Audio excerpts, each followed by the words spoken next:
Wait. Nostrovia. Nostrovia. Hey, you remembered. Yeah. I don't think I would have remembered that one. Welcome back to We Love the State. This is the State Sanctioned Podcast. It's a pleasure to have you here with us. Thank you for joining. Got a different episode today. We have not done one of these yet. Yeah, this is definitely more on the financial side of things. Our last episode we delved into healthcare.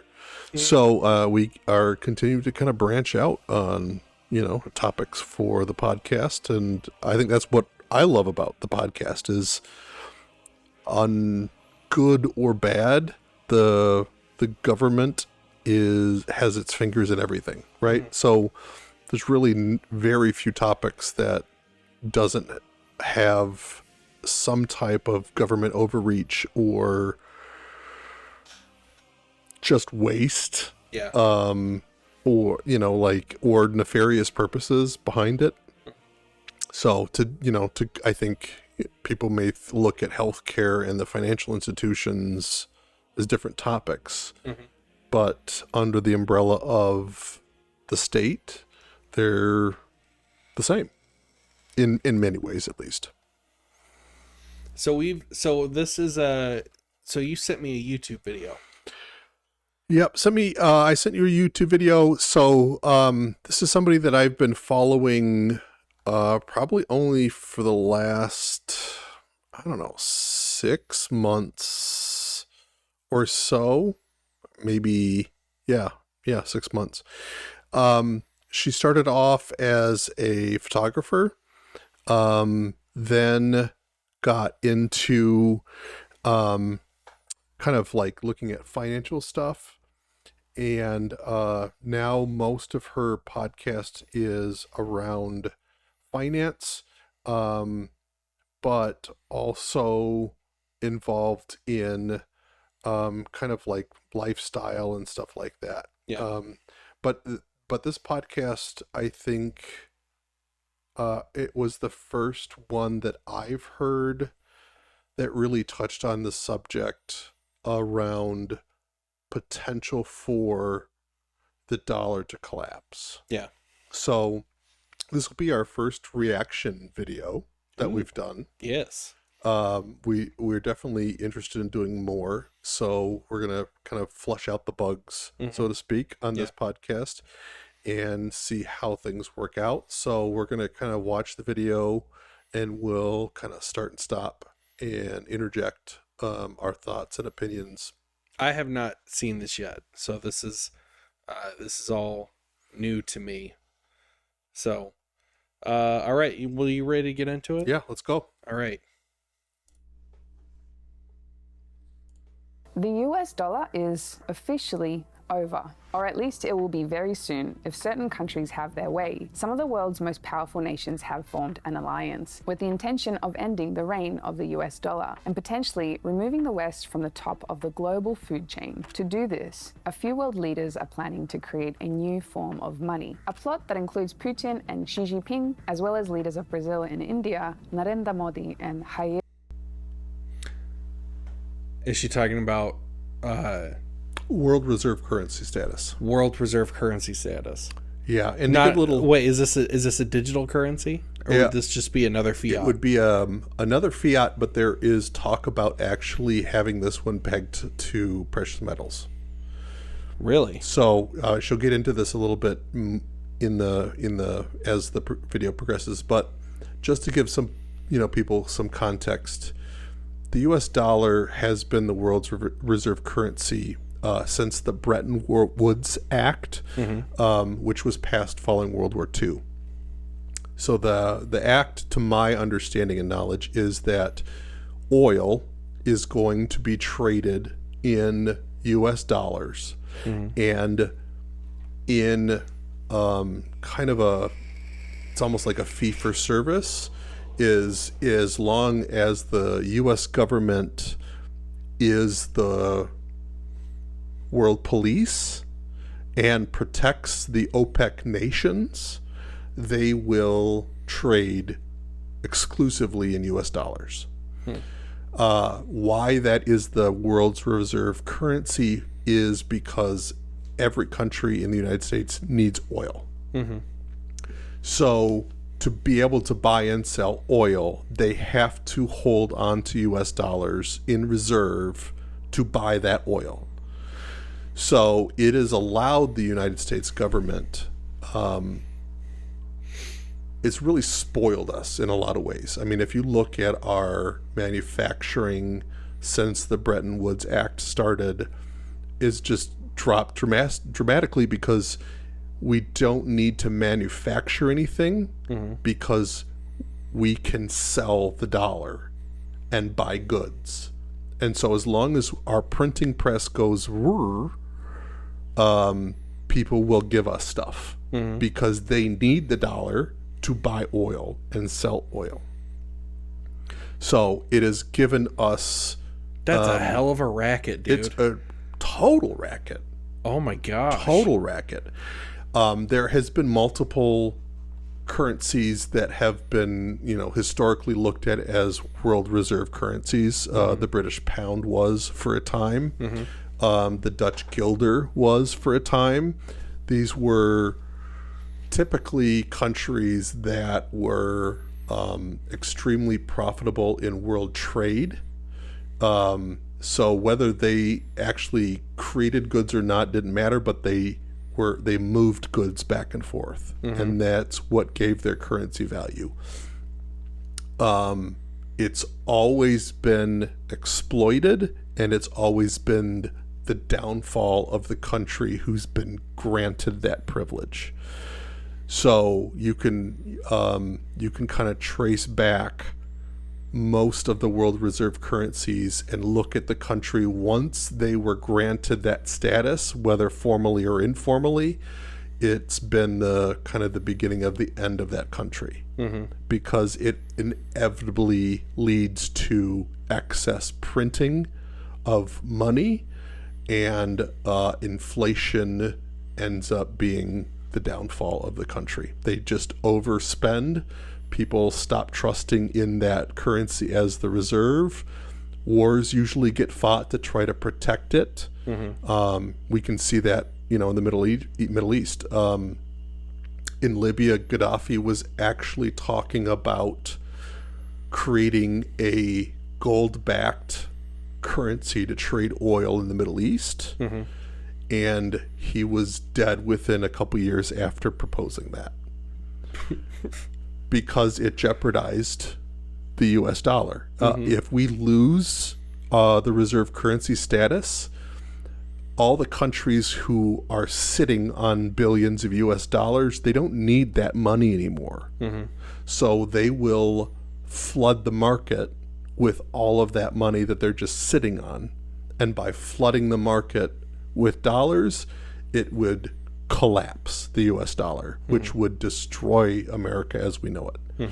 So a lot of the wars that we've been waging, especially in the Middle East, because that's where the oil is to prop up and to continue our dominance as the world reserve currency. It's nothing to do with bringing freedom to the Middle East. That's all bullshit.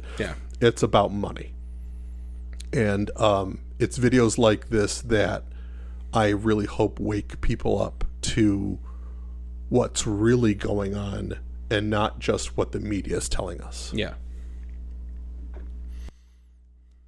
Bolsonaro. This new money will soon be a serious threat to the US dollar and very likely become the most powerful form of money on the planet. Okay, so this is very big news. News that could forever change the way that we trade globally. And to explain this, I first have to explain who the current holders of the world's most powerful currencies are. You've probably heard of the G7 before. It's a partnership of some of the world's most powerful economies and includes the US, UK, Canada, Japan, and the European Union. It was formerly called the G8, with Russia previously being a member, but went back to being called the G7 in 2014 after Russia's membership was suspended following the annexation of Crimea. The main reason for the G7 existing is to keep the power of the West at the top of the global food chain by strengthening political and economic ties between member nations, but also to help ensure their money remains.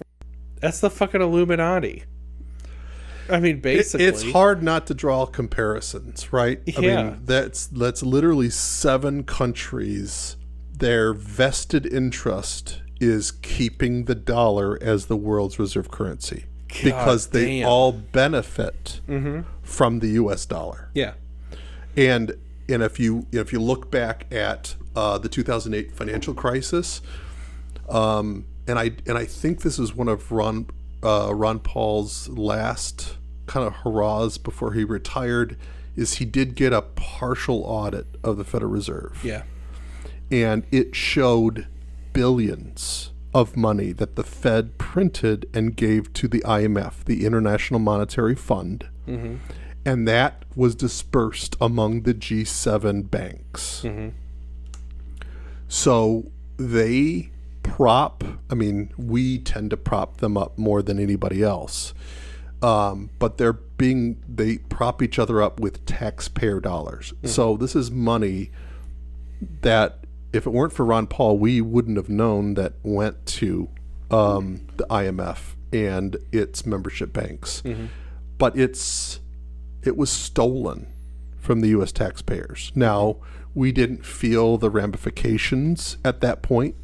And I think she does talk about this later on in the video, but we've been printing money for years, and a lot of money. Yeah. And we haven't really felt inflation because we have exported our inflation to the rest of the world. Mm-hmm. Because we can print money and other people will take it. So they pull it out of our economy, so we don't necessarily see it or feel it, but it's being printed. Mm-hmm. The problem is when that money gets reintroduced to our economy, whether it's foreign governments dumping dollars, whether it's foreign governments, they're not buying treasuries or U.S. bonds, but yet we continue to print money. And through COVID, we started. We went on overdrive on the printers. Yeah, and that's why we're starting to see real inflation. The problem is the underlying inflation that is unseen, that if the dollar is replaced as the world's reserve currency and all those dollars come back to the U.S. economy, we're dead. Yeah. We're dead. Yeah. So that's kind of, I believe she does touch on that a little bit, but it's why we haven't seen inflation. I mean, there's a lot of people like Peter Schiff and people that have been warning about this for years, but their predictions haven't come to pass because we've been exporting the inflation. And to some degree, the inflation we've seen internal to the United States has only shown up in asset prices. So the stock market, companies, their value is going through the roof, but it's only going through the roof because we've been pumping them full of money. Mm-hmm. So it looks like they're doing great because they can take on debt at 0% interest and the banks are just being flushed full of cash, but money doesn't grow on trees. Right. And we've heard that saying over and over again, but yet if you look at the government, you look at the banking system, it almost it's like, do they think that that's the case? Like, because they're operating like it's the case. Mm-hmm. There's a penalty to that. And the reckoning is coming. The most powerful on the planet. Of the 6 most powerful traded currencies in the world, 5 of those are G7 nation currencies, with the mighty US dollar sitting at the top of the pile. For the most part, the G7 wants the US dollar to remain the most powerful currency on the planet, because if the US dollar stays on top, it helps keep other G7 currencies there as well, which also maintains dominance for the West as a whole. But the stranglehold the G7 has over the economic state of our world could be about to change, and it has everything to do with BRICS. No, not these kind of BRICS, but this BRICS, B-R-I-C-S. BRICS stands for Brazil, Russia, India, China, and South Africa, and is basically a competitor to the G7, comprising the world's biggest developing economies. Individually, the nations that make up BRICS aren't much of a threat to the West. So this is kind of off topic, but the underlying relationship that countries have toward each other are anarchistic, So it's funny that, because I think of the free markets as like a law of nature, like the free markets is how evolution happens, basically, where it's the thing that works gets to stay, the thing that doesn't goes, Survival of the fittest. Yeah. And so I think about how she was just talking about the fucking Illuminati has a competitor, because once you get to where you're a country, like it is Ancapistan all over the world, and then there's only 217 odd people in the world that are just represented by countries, and so there's still a free market. You just have to be a country in order to actually access it. To tap into the free market. Yeah. And it's not necessarily free, right? Because we have these partnerships like the G7 and BRICS. So... Well, it's free for them. As far as where they want to participate, right? They have that choice. Yeah. Sometimes. I mean, the G8 was Russia, and then they got kicked out, and then it became the G7 again. So... Before then, it was just BICS. So, yeah, it'd be funny if welcome to shits, or some weird, stupid if abbreviation. I could get a job, it would be fucks. if I could have any job that I want, it would be whoever comes up with the names for all these things. Yeah, just the acronyms. Yeah. The Department of National Acronyms. Yeah, it's very interesting, because you're right when you look at nations as players in the world economy. They do look freer than individuals within the nations, but I think the stakes are turned up to 10 at that level, because you have armies, you have navies, you have nuclear weapons. The ramifications of things not going well, or things going really too well for certain people, the ramifications are death or prosperity, but it's still going to be manipulated on some level. Yeah. Yep. But together, it's a much different story. Today, BRICS nations account for more than 40% of the world's population and 31.5% of the planet's total GDP. But by 2030, just 8 years away, the IMF estimates that BRICS countries will collectively account for half of the world's GDP, and that's not taking into account new countries that may also join the alliance. Recently, Argentina has formally applied to join BRICS. Reports suggest that Iran may also soon be doing the same, and Egypt, Saudi Arabia, and Turkey are all flirting with this membership as well. And just like it is with Captain Planet, let our powers combine. Together, BRICS dominance poses a serious threat to the West's dominance. And it seems that they know this, and their very first target to take out is the US dollar. Each year, BRICS nations hold an annual meeting to discuss the future of their collaborative partnership. At the 14th annual meeting in June this year, BRICS dropped a financial bomb that may seal the fate of the US dollar, and the news was delivered by this guy,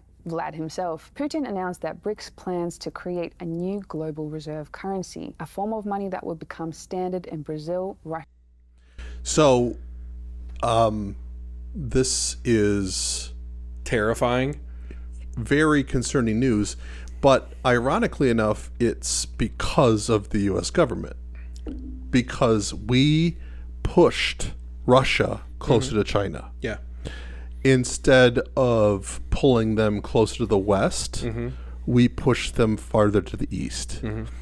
So I don't think she quite states this enough, is the fact that this is our doing. This isn't their doing. I mean, they're almost doing it in a response to the G7, but specifically they're escalating it because of the war in the Ukraine and what we've done to try to sanction Russia. I mean, we kicked them out of the financial institutions.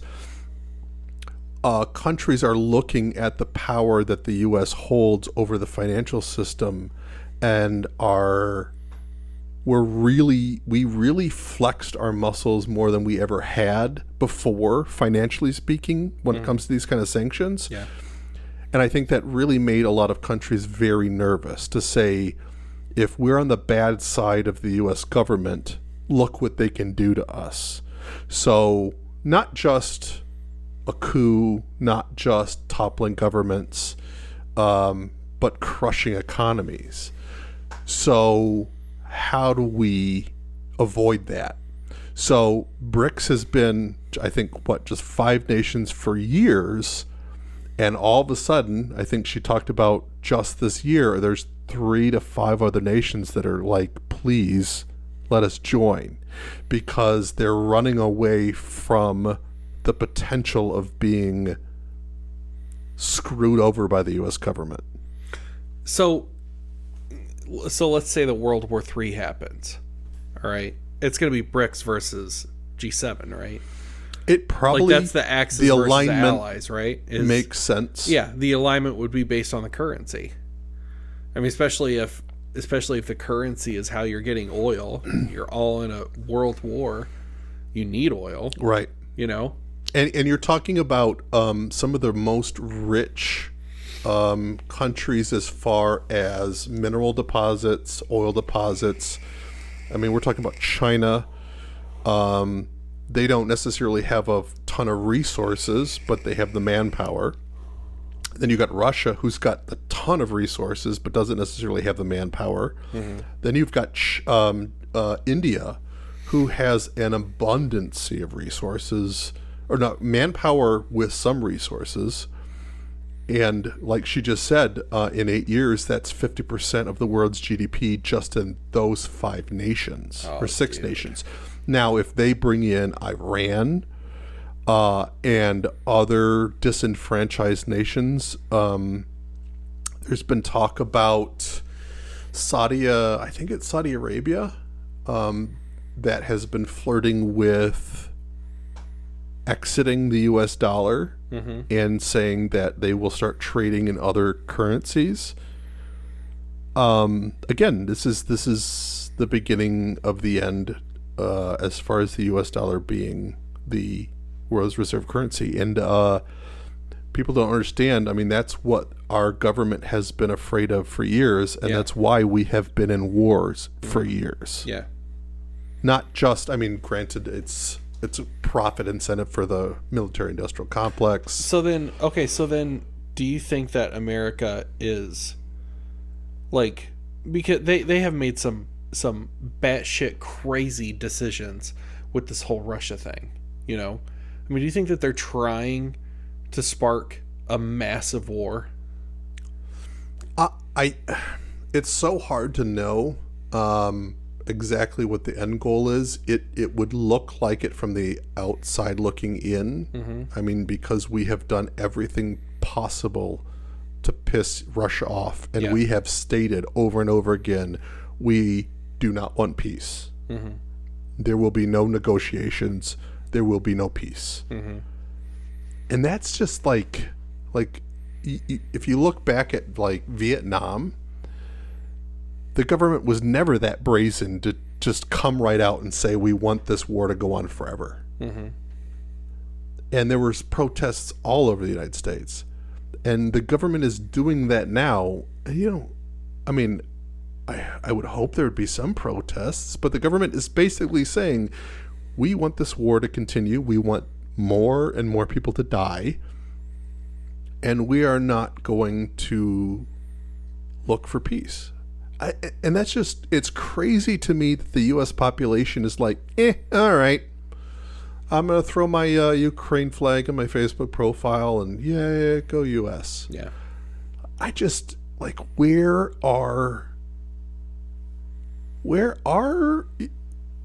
everyone? Like, this is clearly a boondoggle. Mm-hmm. Like, it is a way for the U.S. government to escape blame for inflation, for a shitty economy. It is a way to fund the military-industrial complex, and it's a wood chipper for human beings. Mm-hmm. And our government says that's what we want. And our U.S. population, in a large extent, is cheering for it. Yeah. And that's disgusting. Yeah. Like, I mean, it's disgusting. I really hope that history shows this is the crumbling of the empire, and the decadency is we're more concerned about proper pronouns than we are for human life, because that's where we are as a country. People don't care, like they don't care about this stuff, and not to be like depressing and be the black pill here, but it's like that's what Dave Smith went on to Tim Pool a few weeks ago with Maj Touré. Great fucking episode, Dave Smith, in his typical genius fucking fashion, goes and shatters every one of Tim Pool's fucking simp stances for Donald Trump. Systematically, from top to bottom. There was nothing that Dave didn't have an answer for. There was nothing that Dave didn't say, no, here's why that was a stupid, terrible idea, And by the end of it, Tim Pool goes, well, I'm doing it because I'm afraid that a liberal's going to win, Okay, well, that's what it is. You get like, so the bigger point that I'm making is that the comments on that video, the live comment or the live chat, was so depressing to watch, because every time Dave Smith hits a fucking home run about Trump, the comments flood with, he's no different than Kamala Harris. He's a woke leftist. Like he's a fucking liberal. He's a dumb Democrat or some stupid shit like that. I'm like, you fucking dumbass, you fucking dipshits. Like, it pissed me off. I was like, you fucking idiots watching this right now who don't care enough to know that everything that Dave is saying is spot on. Well, it's kind of funny because they look at especially the media, as being anybody who listens to CNN are just, they're robots. They're brainwashed. They're stupid. They just accept what's being told to them. And they're doing it the same. Yeah. They're the exact same person as the far left haters of Trump. They just say whatever Trump does or says is, I'm 100%. Listen to anybody who goes out and defends Ukraine right now. Anybody who's like, yeah, we need to send weapons to Ukraine. We need to give all this money to Ukraine. We need to do all this stuff for Ukraine because Russia is evil and Russia wants to rape your children and all this crazy fucking shit, sound exactly the same as fucking every goddamn Republican in 2001. Every single fucking one. And they're all woke leftists now. Yeah. All those people talking about Ukraine. Same messaging. Same exact messaging. You hear people saying like, we should fucking nuke Russia and let God sort them out. Well, I remember rednecks saying that about Muslims in 2002. Like, it's the same group of people. It's the same fucking ideology. You're the fucking dumbasses who let 1 million people get slaughtered in Iraq. I'm getting all like worked up now, but it's the hypocrisy of it. It is a complete lack of principle, which I think drives us both nuts. Yes. It's like, if you're going to be against that, then you should be against this. Yes. Right? And because you're against that, but you're for this, and it's the same fucking thing. Drives me absolutely up the wall, because... So, whenever national divorce happens, there need to at least be 3 separate countries. There needs to be the Democrat version of the pro-war hawk fucking assholes. There needs to be the Republican version of the pro-war hawk assholes. Like, they can have their own fucking country, and then you can have the third country full of smart people who never fell for that fucking propaganda. Leave us the fuck alone. Yes, leave us the fuck alone.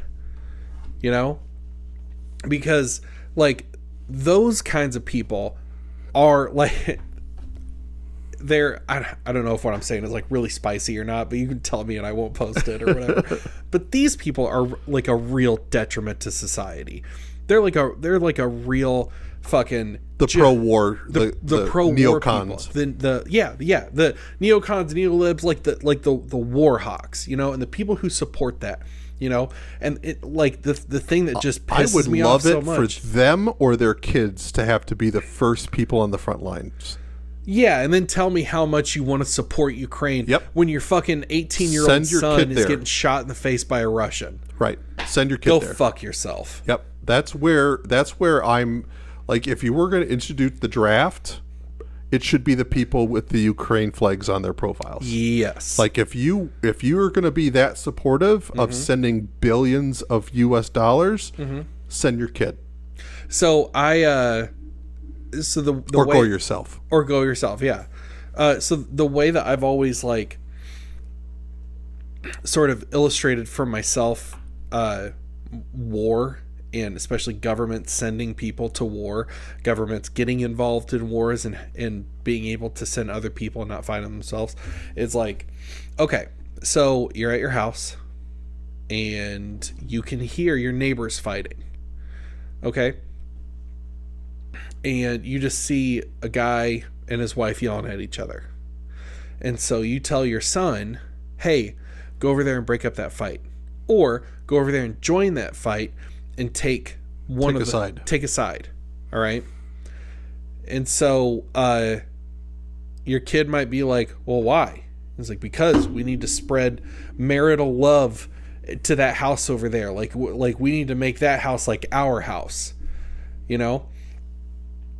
And so the kid being like, well, what if I don't go? Well, then I'm your parent. I'm going to beat your ass or ground you or punish you somehow if you don't do what I tell you to do right now. I'm going to lock you in your room, you know? And so that when your kid goes over there, there's a chance he's going to die because one of those people might be a fucking psycho and pull out a gun and shoot him. Or worse, they're both threatening to kill each other with the guns that are in their pockets. Yeah.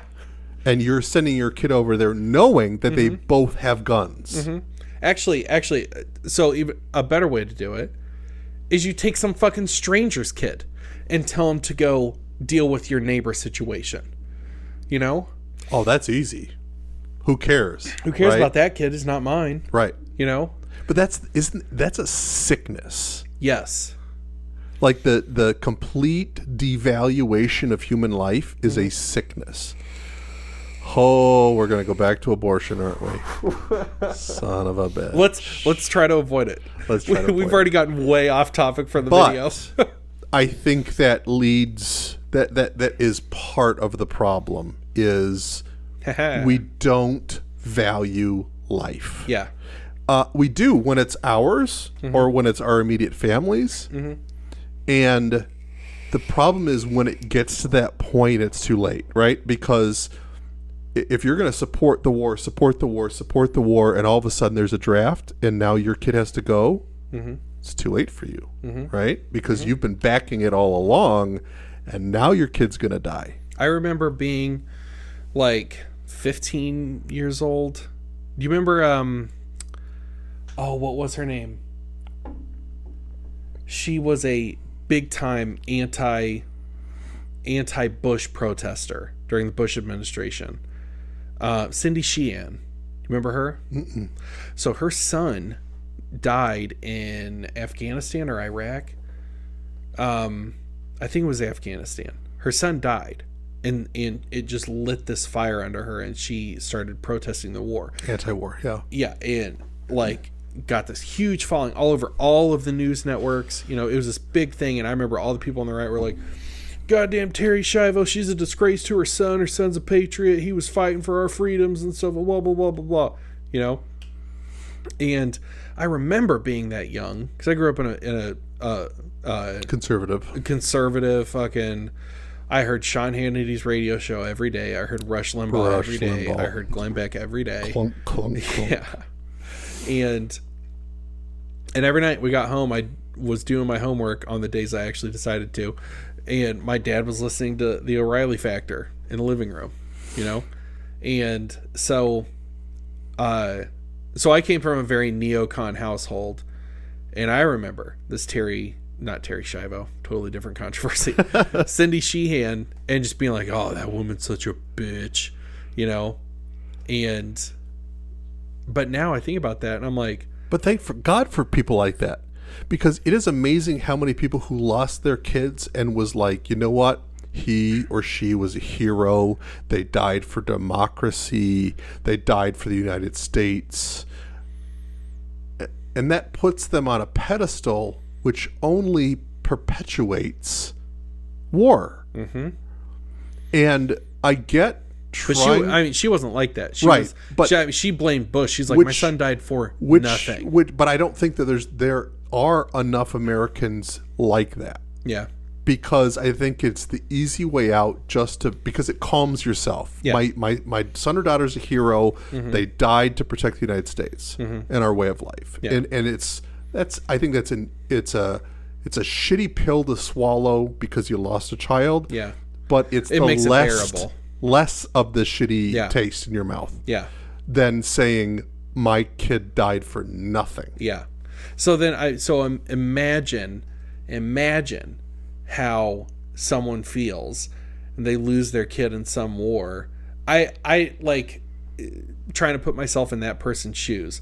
If one of my kids went off to war and died, man, it would be very, very tempting to get sucked into that. My kid died as a hero protecting our freedoms, and so it would be very difficult not to buy into that, because you, as a parent, you would need some kind of break from the crushing reality that your child died. Positive to hold on to. Something positive. Yeah. You know, some kind of silver lining in this whole thing. My kid died, well, at least my kid died protecting something bigger than himself. Yep. You know? And whew, this got dark. And we haven't even touched abortion. I think we touched abortion enough already. But that's kind of, to tie it back to the video, is the problem with a collapsing empire is it will do anything to maintain control. Mm-hmm. What will the U.S. government do to maintain control? Mm-hmm.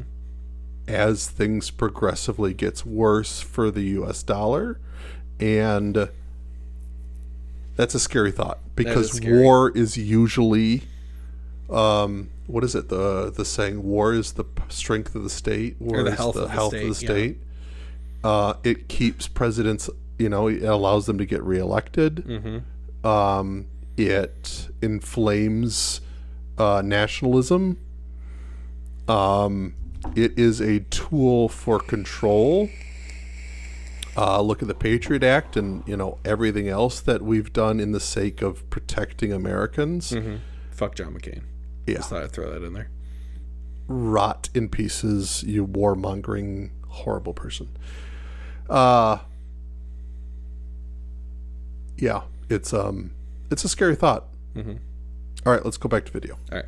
Russia, India, China, and South Africa, as well as other nations that may become a part of the alliance. The most important part of Putin's announcements are the words reserve currency, because for that to happen, it would have to kick the US dollar out of that top spot. Right now, the US dollar is considered the reserve currency of the world. Simply put, meaning it's used for the vast majority of the world's trade. Today, roughly 40% of all international trade is conducted in the US dollar, and almost all buying and selling of crude oil is made in this currency. This means that basically all nations on Earth must buy and hold US dollars. The more US dollars that need to be bought or used, the more valuable the currency becomes. And the United States is the only nation that can control the printing or destruction of this currency as well. Meaning if the US needs to buy more goods from other nations, it can just print more money and effectively export its inflation to the rest of the world. Since the Bretton Woods Agreement of 1944, this is the incredible power the US has has over the rest of the world, forcing everyone to eat out of Uncle Sam's palm. But if the US dollar were to lose its reserve currency status, it could devastate the nation, an outcome it seems that BRICS is actively trying to achieve.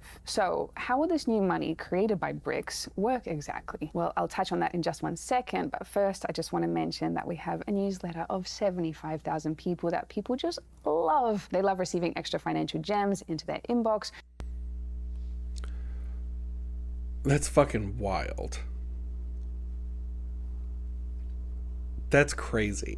Like take that knowledge and then apply that to the last 30 years of U.S. foreign actions. Like, that's just insane to think of. If you look at everything the U.S. government has done in the world, knowing that that's at risk,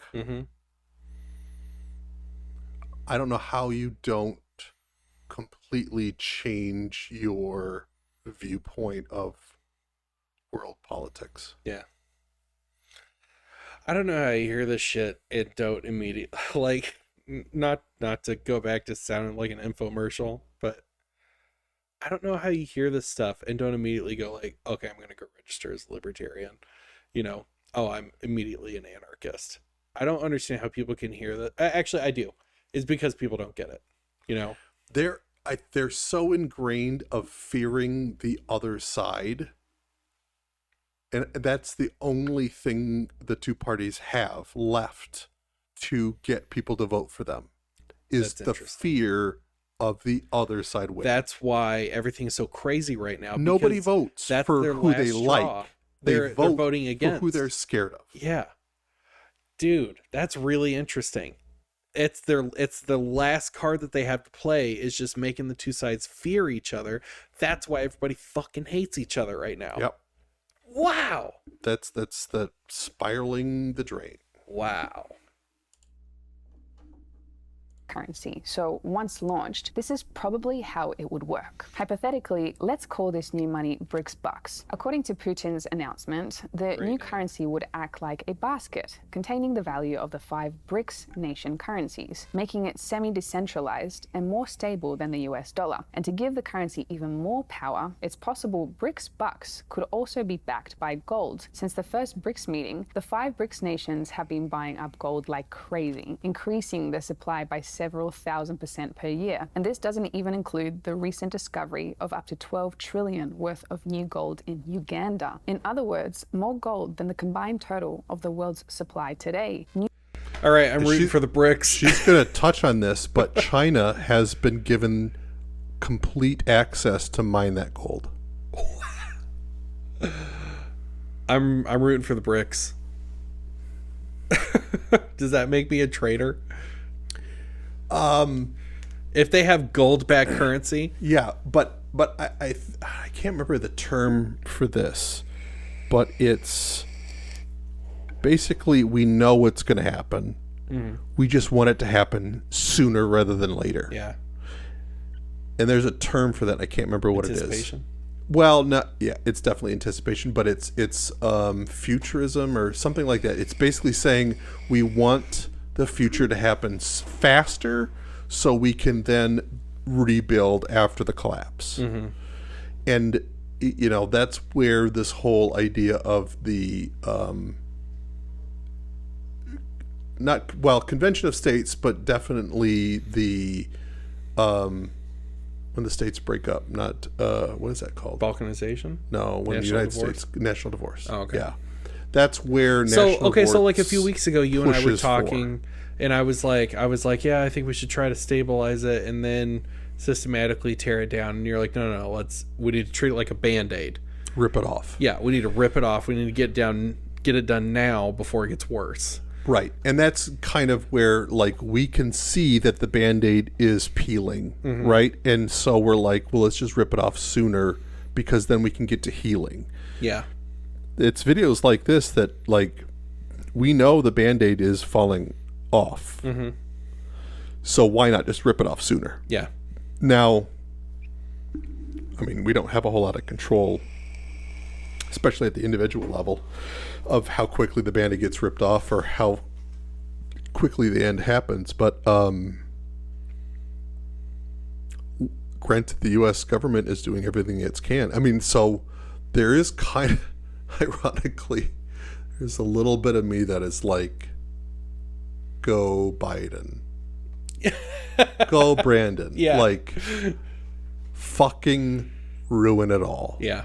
So we can have the national divorce. We can have sovereign states with their own currency. Let's get back to how the United States was supposed to be.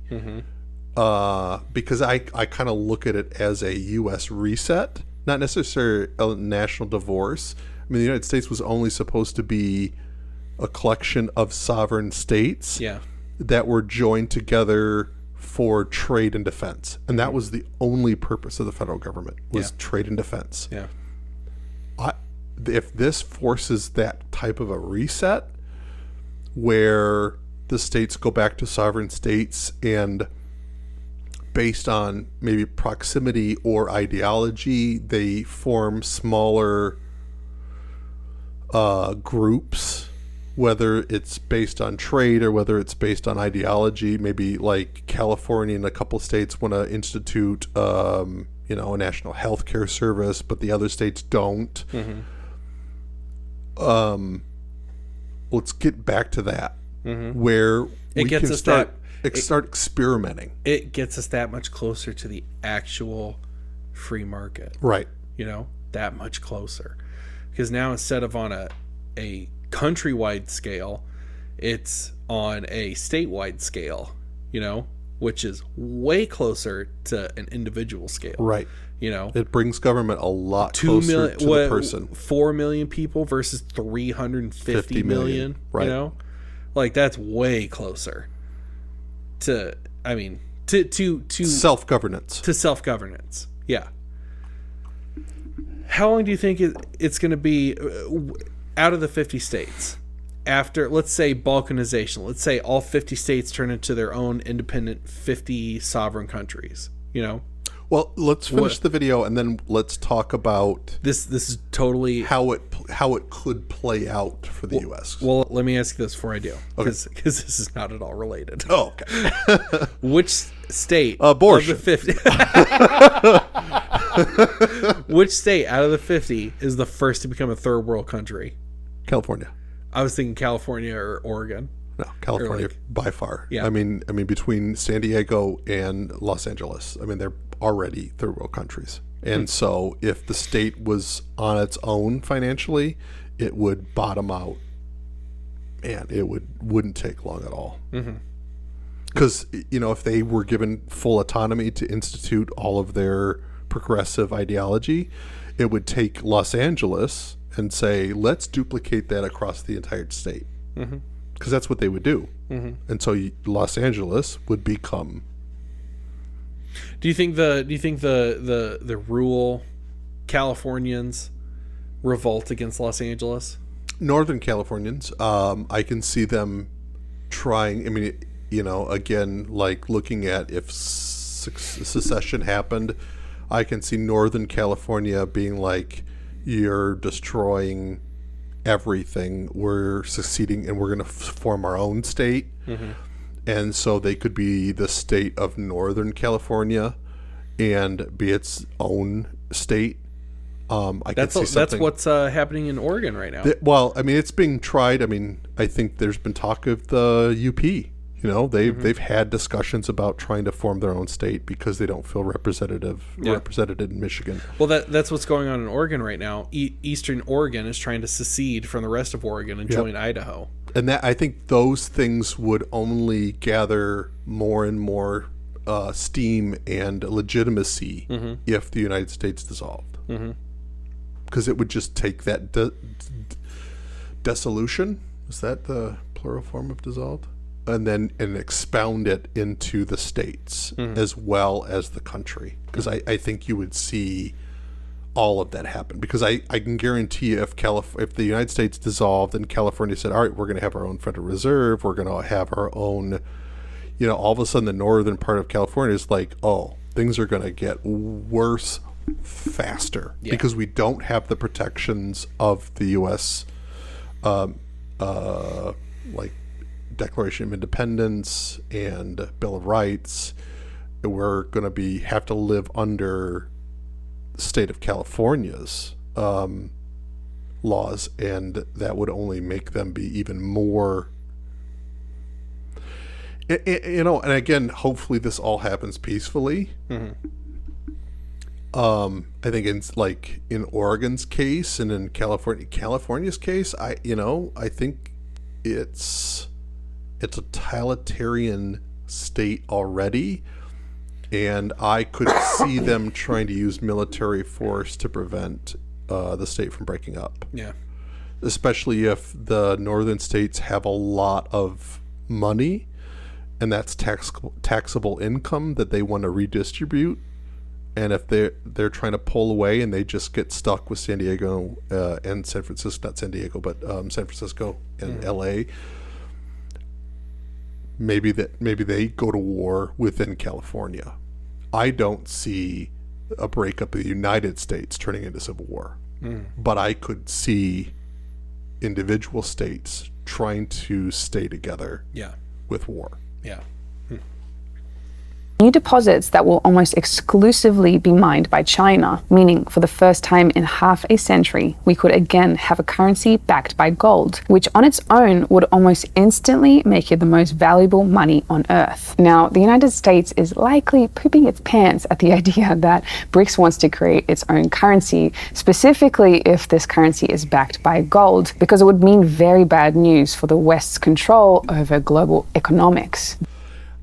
I will say that I think if the BRICS currency is backed by gold, it will only be backed by gold for a while to make it legitimate. Yeah.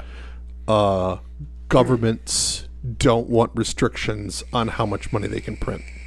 And so there, even if this occurs and this BRICS currency is backed by gold, it's only going to be temporarily backed by gold. Because, governments want to spend money. Yeah. So if they don't have money to spend, they can't control the population. Right. So I just wanted to temper this with that fact, because they may market it to, that would destroy the U.S. government, the U.S. dollar, the European Central Bank. Would destroy. Everybody would flock to it because they would see it as a safe haven. But I just want to say that that's temporary. There's no government on earth that wants to be restrained by having a currency tied to a fixed. There's talk about Bitcoin and let's just tie the government to Bitcoin. No government would ever adopt that. And the same thing with gold.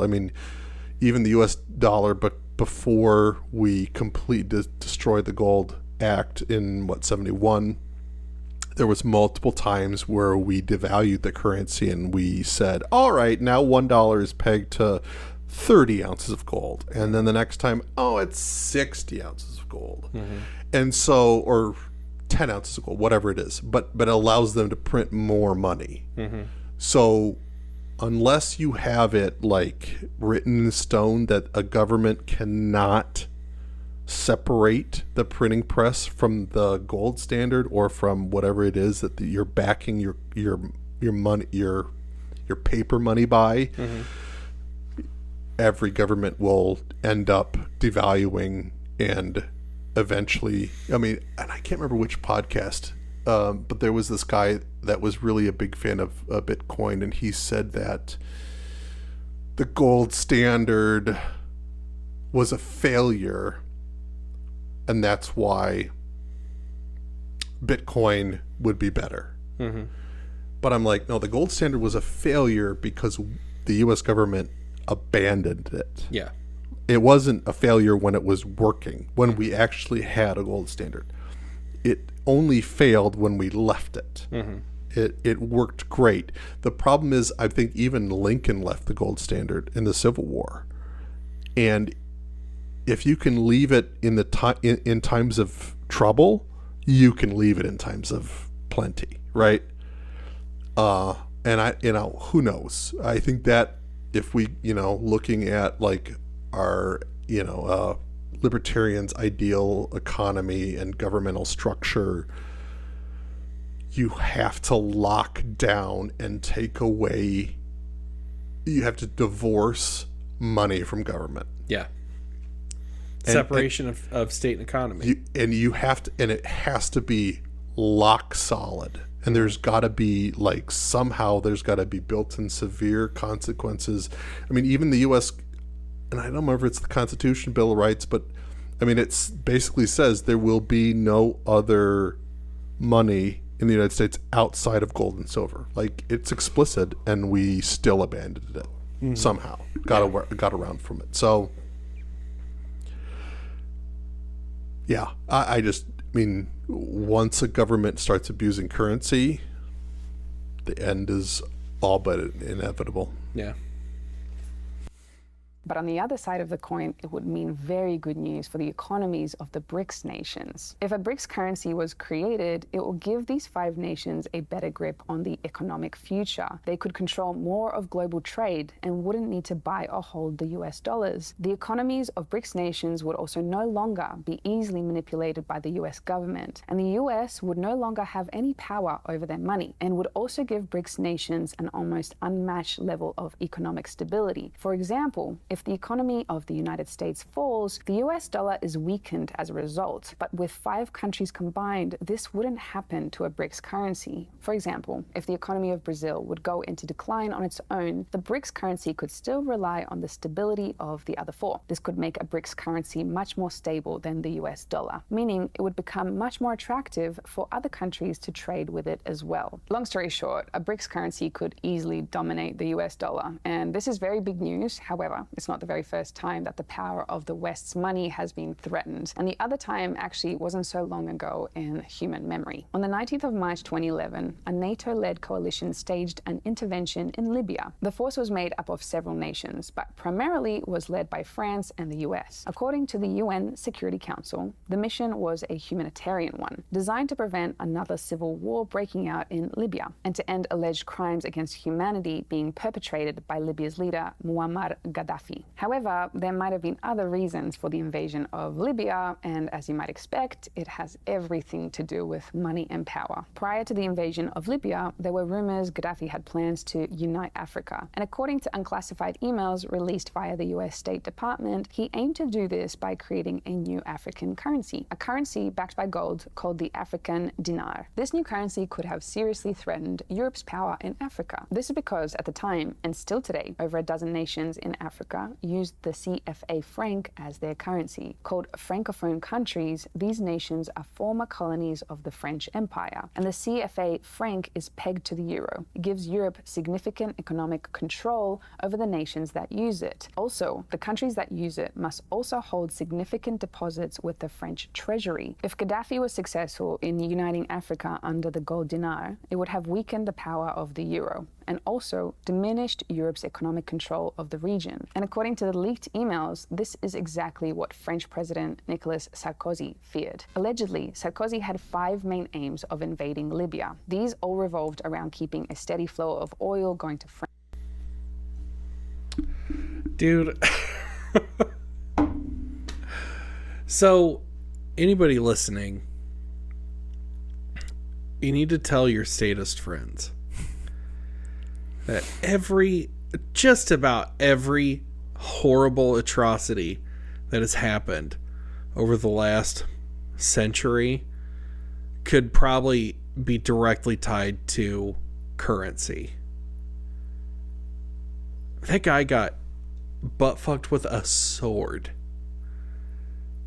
and it is because he was about to fuck up the world economy. And now Libya is in complete disarray. Yeah. To the point where they have slave markets that they've opened open up. slave market. Open slave markets. Did you see the videos of it? It's incredibly, like, I mean, great deals, number one. Yeah, I mean, if you really, I mean, I'm looking for a wife, but I don't know if I'd get to that point. You're not going plane tickets, Thomas Jefferson level. Plane tickets to Libya, a little above my pay grade, even if the wives are cheap. It's just like this is going to be on the clip that they use to try to cancel us someday. Yeah. I mean, the thing is, which is great about stuff like this, I mean, this is backed up by documents. I mean, we have proof that this was in the works and the ramifications it would have impact on. And people are like, oh no, we just were liberating. It was a liberation army in Libya, and it was just fighting against a oppressive dictator.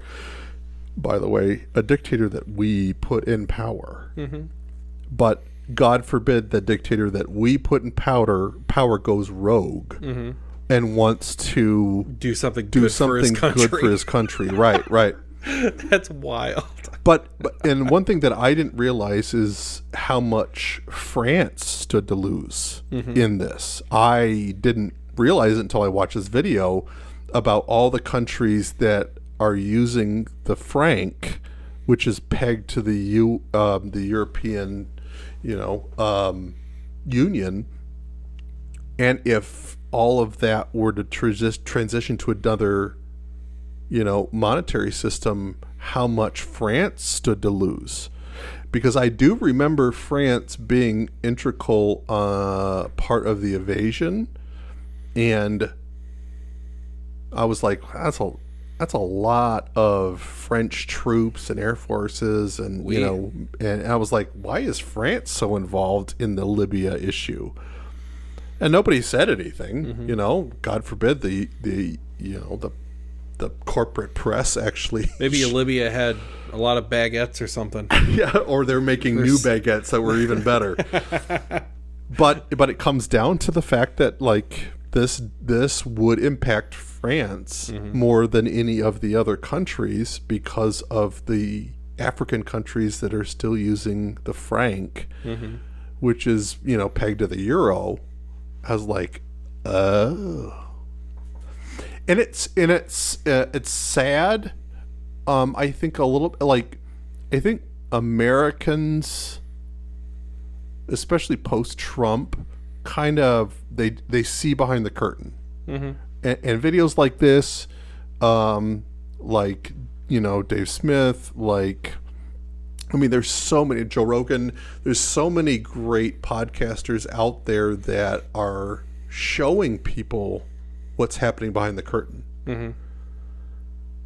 but nobody cares. Yeah. It's just like, well, this is just how things are. What can I do about it? I just gotta prevent, Hillary from winning, or I gotta stop Trump. I think the reason, I think some of the responsibility lies with corporate media.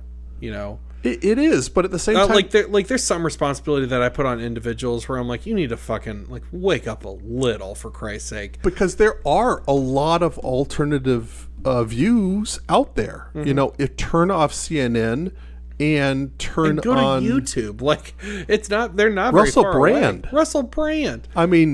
All you have to do is just watch a Russell Brand video. He will tell you more than a week's worth of corporate news will tell you in an hour. Yeah.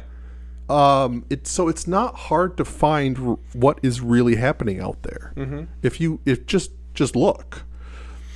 And I just don't understand the apathy of, we get so bent out of shape about gender neutral bathrooms. Well, because there is. Is it just because it's a world away? It's like my kid isn't currently dying. Is bliss, dude. Like people don't want to see it. They don't want to. But like even inflation, all right? They're saying it's 8+, when in reality it's easily around 12 to 15% inflation. Like everybody feels it, but where's the outrage? Because people don't know what inflation is. Right. They think inflation, and they're like, it's just this bag of chips was 50 cents more expensive. Greedy companies capitalizing on the war in Ukraine to gouge prices. And so it's the fault. The fault is on greedy companies, according to the mainstream media. Yeah. I felt like a fucking conservative or liberal or anybody. But like the corporate media, they say it's all these greedy companies, because if they told the truth, they say actually inflation is because we printed all this fucking money. There goes that control.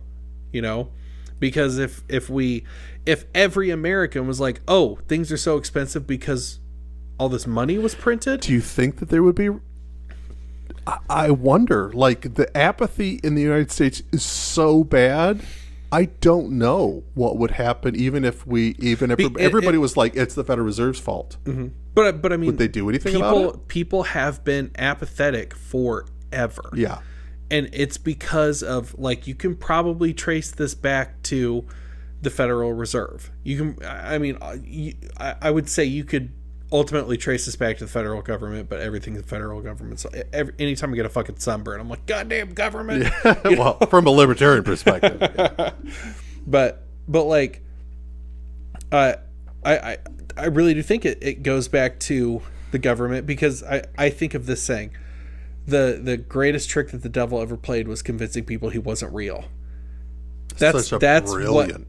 Exactly. Brilliant analogy of the U.S. government. Yes, because they've been doing this for a long, long time. And they've gotten really good at it. The Civil War wasn't about states' rights. It wasn't about a state's right to secede.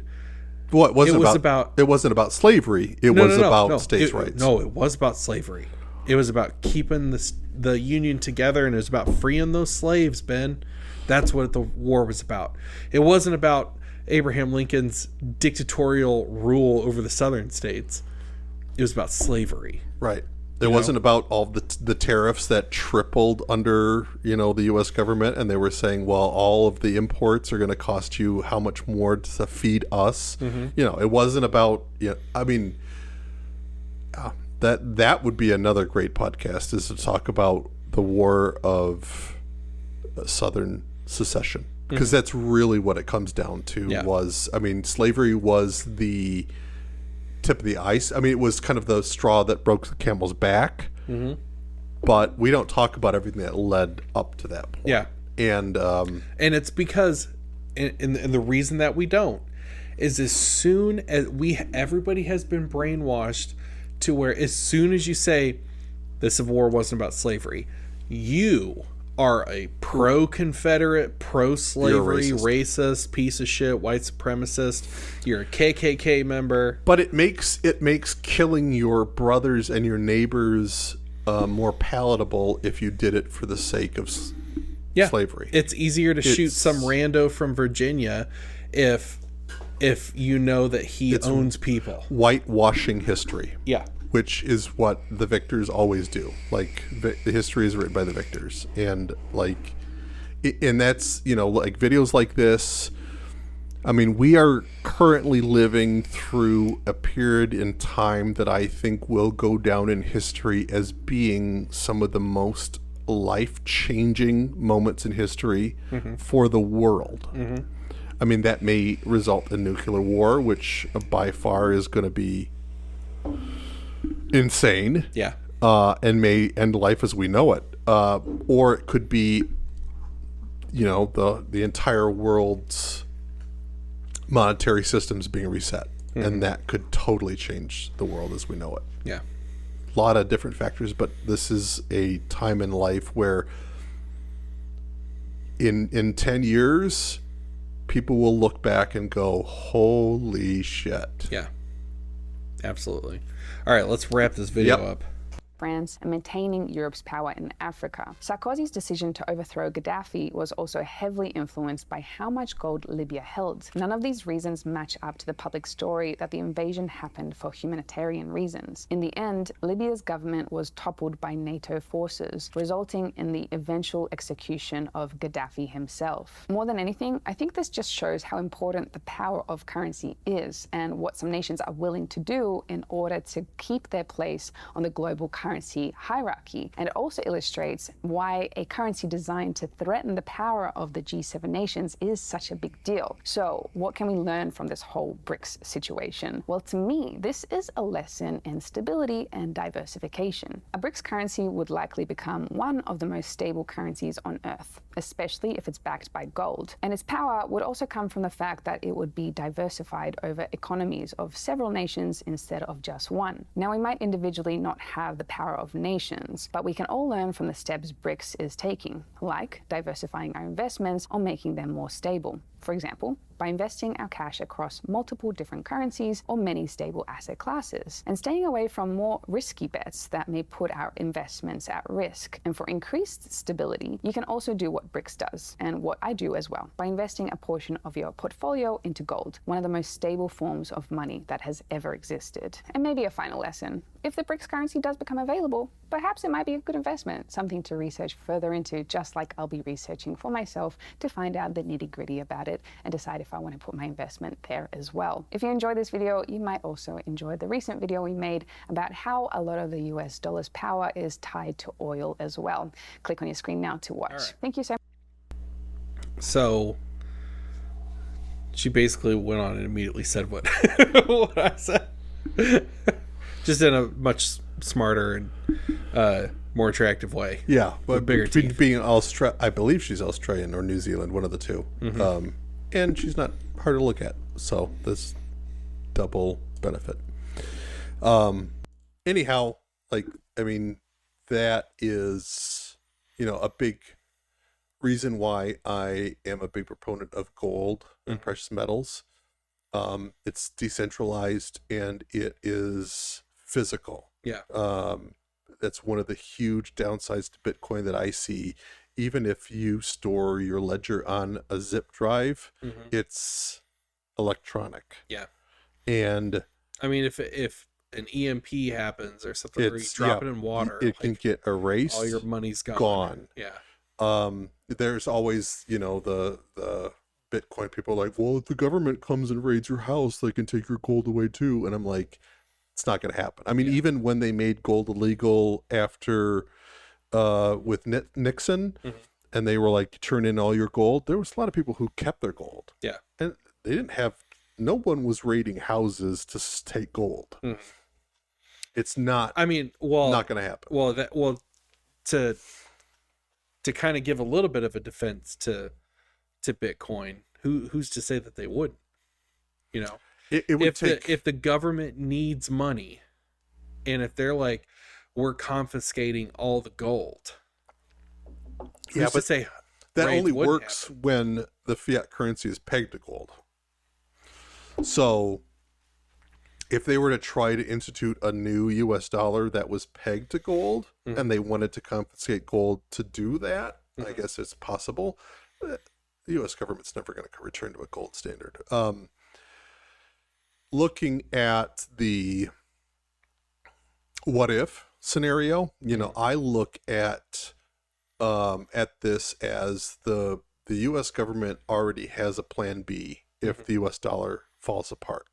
It is a digital currency. Yeah. And so they will use the excuse of whether it's Russia, whether it's Europe, no matter what, they're going to say, we need to replace the dollar because of B. And to do that, we need to institute this new digital currency to stabilize the financial institutions, right?